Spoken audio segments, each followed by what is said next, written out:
প্রচার দলের কেন্দ্রীয় ভাইস প্রেসিডেন্ট জনাব আজিজুস সামাদ আজকে ঢাকা বিশ্ববিদ্যালয়ের অবস্থার উপরে সেই বিষয়ে আপনার মন্তব্য।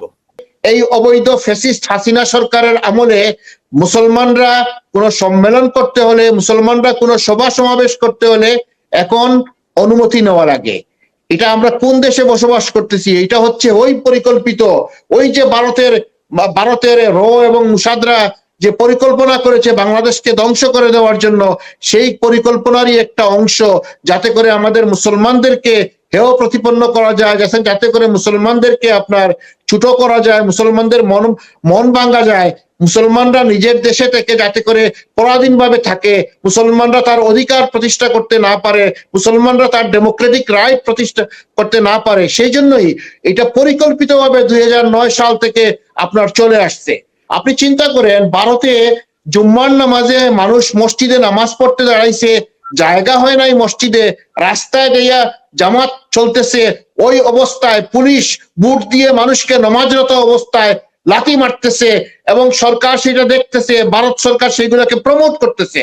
এবং আমাদের এই খুনি হাসিনা আপনার এই অবৈধ সরকার এবং মুনাফিক বেঈমান সরকার, এই সরকার কোনো একটা টু শব্দ পর্যন্ত করতেছে না।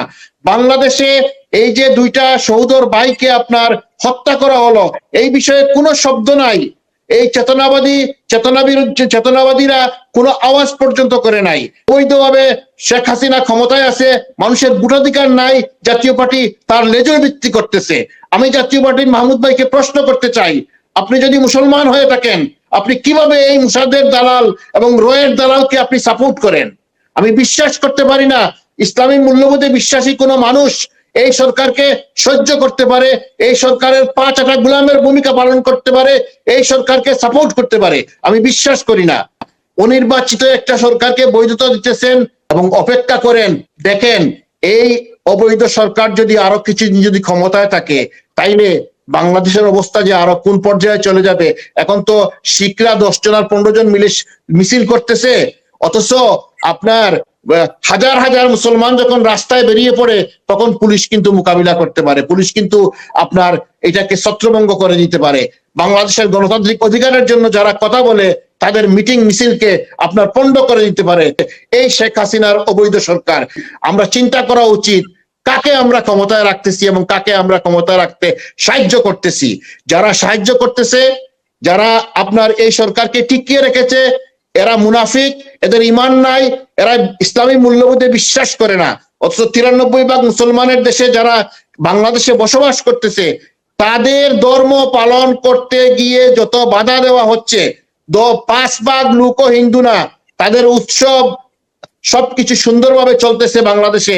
অথচ 35 কোটি মুসলমান যেখানে ভারতবর্ষে আছে, সেই মুসলমানদেরকে যেভাবে নির্যাতন করা হচ্ছে, মসজিদ ভেঙে দেওয়া হচ্ছে। এই আমাদের সেকুলাররা বলে বাংলাদেশ নাকি সেকুলার রাষ্ট্র হবে। আরে অসভ্যের বাচ্চারা, তোমরা সেকুলার কোথা থেকে হইছো? তোমরা অসভ্য, ইতর। তোমরা যদি ইতর না হইতে, তাইলে সবচেয়ে বড় ডেমোক্রেটিক কান্ট্রি যেটার কনস্টিটিউশন হচ্ছে গিয়ে আপনার এই সেকুলার কনস্টিটিউশন ইন্ডিয়ায়। আপনি এই বিষয়টা বিটুইন টু মুসলিম এবং অমুসলিম অন্যান্য ভাইদের সুবিধা সমান না কেন আমাদের দেশে? জনাব এম এ মালেক সাহেব, শেখ হাসিনার মাথায় যখন তিলক দিল, জাতি আমরা এখনো প্রতিবাদ করিনি কেন? ভারতের মুখ্যমন্ত্রী টাইটেল দিয়েছে, কন্টিনিউয়াসলি বাংলাদেশের সেই সাম্য মানবিক মর্যাদা নিয়ে বিচার কোথায় আজকে, যেটার জন্য আমরা যুদ্ধ করেছি। আমরা মুক্তিযোদ্ধারা, এই দেশকে স্বাধীন যারা আমরা করেছি। ফেসিবাদী সরকার এই যে ভারতকে তারা দেশ বিক্রি করে দিয়েছে। এখন যেদিন শেখ হাসিনা যখন মাথায় পট্টি দিয়ে হাতে তসবি নিয়ে জাতির কাছে ভিক্ষা চেয়েছিল, সেই দিন আমাদের বোঝা উচিত ছিল যে আল্লাহ তাআলা বলেছে যে মুনাফিক থেকে সাবধান, কাফিরকে বিশ্বাস করা যায়।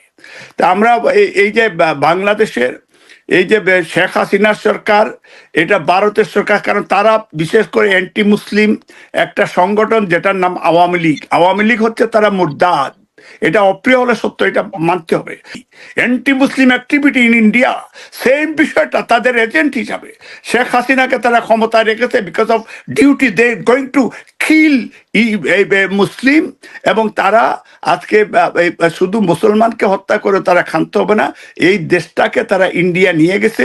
রামপাল দেখেন, চিটং সমুদ্র বন্দর দেখেন, আজকে আকাশ সীমানা পর্যন্ত ভারতীয়রা কন্ট্রোল করছে। যে ইসরায়েলিরা টেরোরিস্ট, বিকজ গাজার মুসলমান হত্যা এবং আপনার ইসরায়েলের সেনাবাহিনী উপরে স্যাংশন দিয়েছে, দে আর টেরোরিস্ট। এই শিক্ষামন্ত্রী বাংলাদেশে যখন রামায়ণ পাঠ করে, একটা মুসলমান শিক্ষামন্ত্রী যখন রামায়ণ পাঠ করে শুরু করে, এই যে কুলাঙ্গার কাফির, কেউ প্রতিবাদ করছে না। ফরেন মিনিস্টার বলছে জয় হিন্দ বলতে হবে। এই যে কুলাঙ্গারদের বিরুদ্ধে আমরা কেন কথা বলছি না? আওয়ামী লীগ, তাদের শেখ মুজিবুর রহমান তাদের মহাপ্রভু, এবং মহাপ্রভুর পক্ষে তারা মহাপ্রভুর বিরুদ্ধে আপনি কথা বললে 14 বছরের জেল হয়ে যাবে। আল্লাহ রসুলের বিরুদ্ধে কথা বললে 5 মিনিটের জন্য কোনো ক্ষতি হবে না, বরং আপনারা পুরস্কৃত হবে। আমাদের আলিমুল আমাদেরকে বলি, ওয়াইকাফুন ভাই, আপনারা তো হাদিস কোরআন বলেন, আপনারা জান্নাত এবং জাহান্নামের কথা বলেন, তা আপনারা সত্যকে প্রতিষ্ঠা করার জন্য এই যে হেফাজতে ইসলামীদের রক্ত কি বৃথা যেতে দিবেন আপনারা?